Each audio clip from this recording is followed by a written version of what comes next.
Hey guys, Eddie Dilleen here. Today I want to do a real quick video and I just want to answer a question that I get asked a lot, and it's a topic that always comes up. It's basically, probably see behind me, should you do either a 10% deposit or should you do a 20% deposit when you're buying an investment property? What is right? What is wrong? Should you pay lender's mortgage insurance? Is it a bad thing? There's a million different scenarios, but I thought I'd break it down real simple. So I've done a little bit of the, a chart, behind me on the board. Excuse the terrible writing, but basically why I'm doing this video is because it's a common question that gets asked all the time. And if I was starting again with no properties as an example, and maybe I was at one or two properties, I would basically lean towards doing a 10% deposit if I was getting started all over again. There's a couple of different reasons why. If we look at the chart behind me with the terrible, horrible writing, this is basically on the left-hand side what a 10% deposit would look like if I was buying a property for $300,000. So $300,000 property, 10%, 10% deposit right here is $30K. Stamp duty is $10K roughly. Miscellaneous legal fees, pest and building inspections, and lender's mortgage insurance is $7K. Now bear in mind, LMI, if you speak to an accountant, lender's mortgage insurance is a tax deduction. So when people try to avoid paying LMI, they will usually they hear from their parents or people that don't really have too much experience. Avoid LMI, don't pay an extra fee, put down more money, etc., etc. Now, I've done lots of 20% deposits in my time. I've done 20s, 10s, 35% deposits. I've done a lot of different things. I've never done a 5%, but I wish I could go back in time and do 5%, basically. So in this scenario, the lender's mortgage insurance is only $4,000 for the purchase price. And just a helpful tip, if you don't know, lender's mortgage insurance, there's actually what's called lmicalculator.com.au. And if you go to that website, it might come up under Genworth, which is basically part of it. But you can type in what purchase price of property that you're actually buying, and it will actually spit out how much LMI is going to be based off what your loan to value ratio is. So it's a helpful tip. I find a lot of people have never heard of the LMI calculator.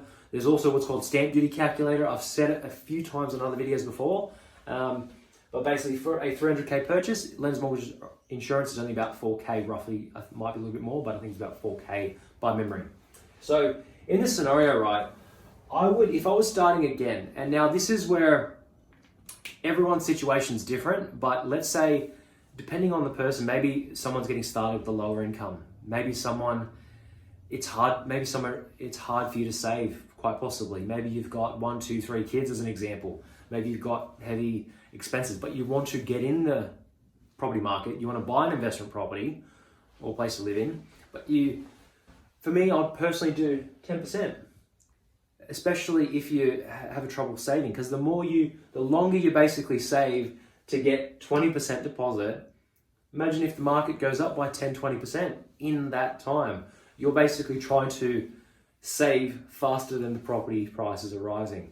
So for me, for people out there that are maybe you're on a smaller wage, maybe you've only got a little bit in savings, but you just want to get your foot in the door. My first ever deposit I did when I was 18, going on 19 years old, was a 10% deposit.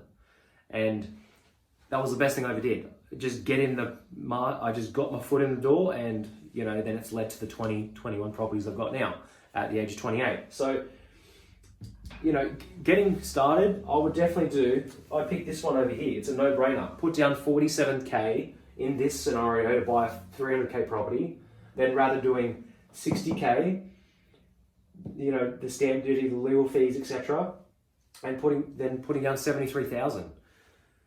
Because for me, another one is called a risk factor.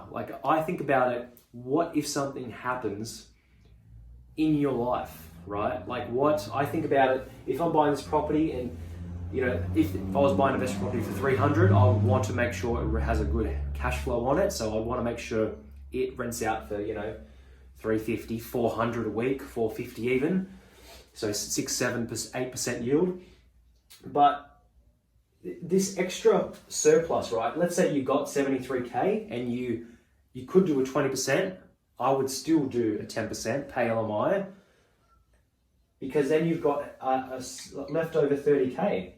You've got leftover 30K in your offset account or in your savings account as a big buffer. Not only that, what can you do? You can use this and go buy another property.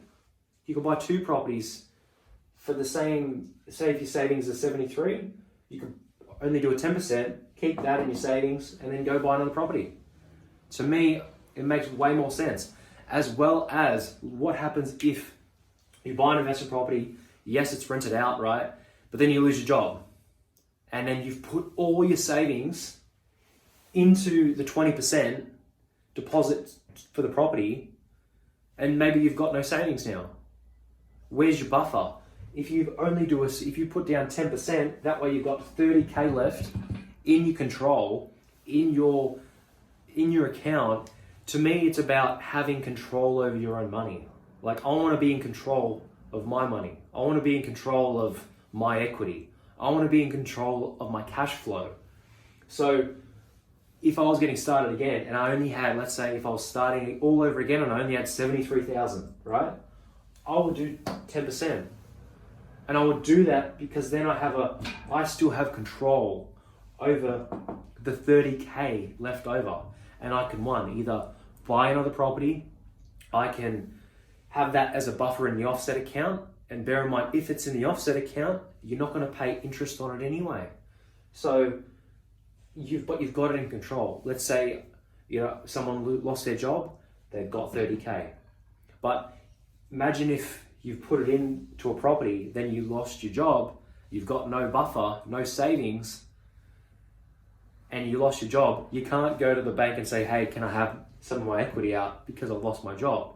If you don't have a job, they're not going to give you the equity because you've got to prove that you have a job to get the financing. So if you overcapitalize on one property and put all your money into it when you've only got that certain amount, it can leave you exposed. Like, bear in mind, certain aspects, certain properties, it's good to do 20%. But for people just getting started, buying your first property, if you want to grow an property investment portfolio, strategically, I would do a 10% first.